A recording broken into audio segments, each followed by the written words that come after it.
Hello everyone, welcome back to my channel. Today we're going to talk about commands and instruction. Halo teman-teman, kali ini kita akan membahas tentang commands and instruction. Commands adalah perintah atau instruksi ya.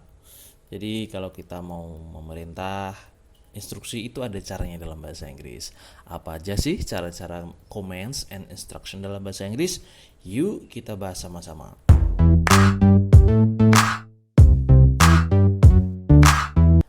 Oke, teman-teman. Pertama, ada beberapa cara dalam giving command atau memberi perintah dalam bahasa Inggris. We often use an imperative in commands and we also use must. They both sounds very direct. Jadi kita biasanya menggunakan bentuk imperatif ya. Biasanya imperatif itu memakai verb atau kata kerja aja. Dan biasanya kita menggunakan must. Nah, dua-duanya itu very direct, langsung. Jadi tanpa tedeng aling-aling, kalau bahasa Jawanya ceplas-ceplos gitu ya. Oke, let's go to the example. Stop talking now. You must wear a coat.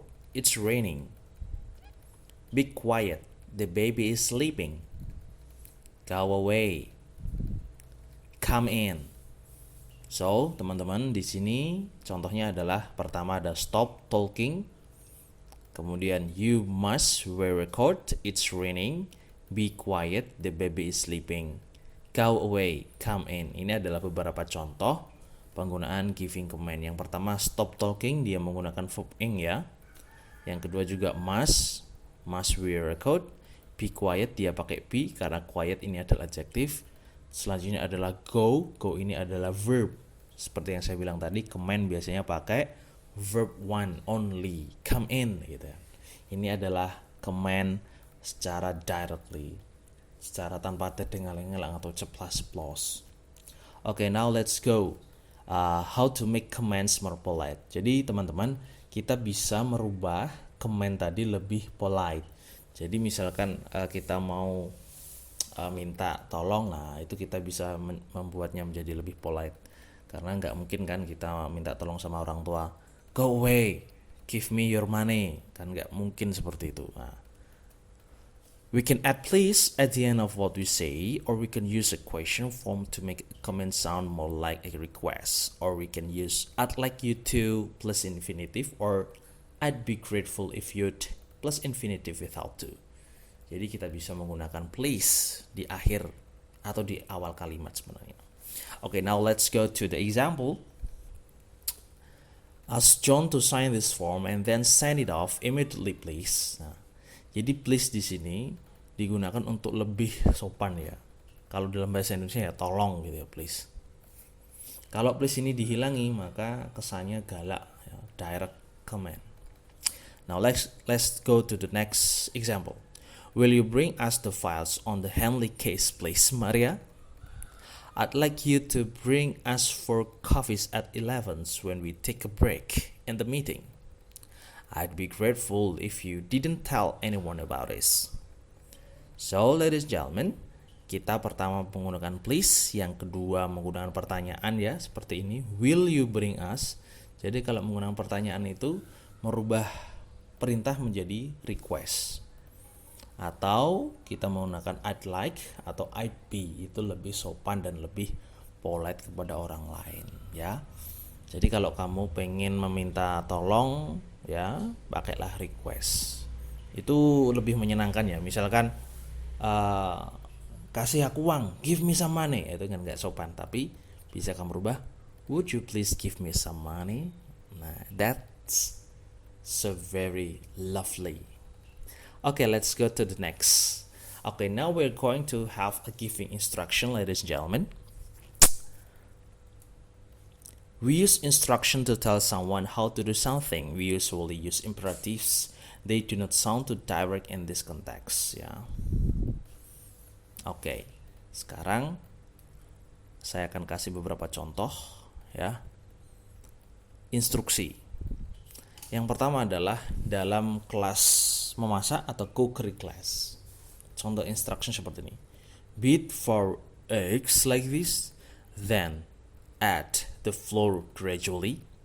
Don't beat the eggs too much though.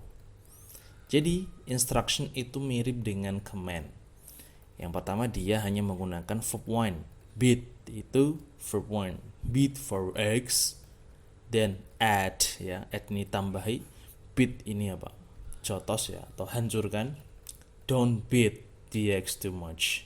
Nah, ini bentuk negatif dari direct, jadi don't beat. Tanpa mengekspresikan subjeknya. Beat for x ya kan. Seperti itu. Oke, yang kedua adalah instruction on how to replace a missing button. Oke, contohnya seperti ini. Thread your needle with a piece of thread about 25 centimeters long. Mark the spot where you want to the button. Insert the needle from the back of the fabric and bring it through. Oke, yang pertama adalah thread di sini, bisa kamu lihat thread ini juga verb one. Kemudian mark di sini, tandai ini juga verb one. Insert ini juga verb one. Ini harusnya tadi saya cetak tebal ya, saya lupa. Oke, nggak apa-apa. Yang penting Anda paham.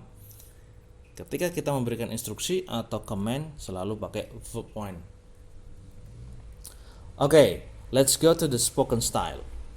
In speaking, we often use the present simple when we are giving instruction and demonstrations. And we say like so, meaning like this. Contohnya adalah, you fold the A4 piece of paper like so. Then you glue some shapes onto this side and sprinkle some glitter on it like so. Oke ya, jadi ketika kita menggunakan dalam sebuah dialog, kita biasanya menggunakan instruction dan command itu dalam bentuk present simple atau bentuk hari ini. Jadi tidak berpikir yang aneh-aneh, pakai perfect lah atau past atau yang lain ya. Contoh seperti ini, you fold, kamu fold ini membalik ya. Ini adalah bentuk verb one juga. Then you glue, ini bentuk verb one juga. Some shapes onto the side and sprinkle some glitter on it like so. Sprinkle juga verb one juga. Oke teman-teman, cukup hari ini tentang giving commands and instruction. Hopefully this material is very helpful and very useful for your activity and your learning material. See you on the next video. Bye bye. Jangan lupa subscribe, like, dan share ya apabila kamu suka video ini. See you on the next video. Dah.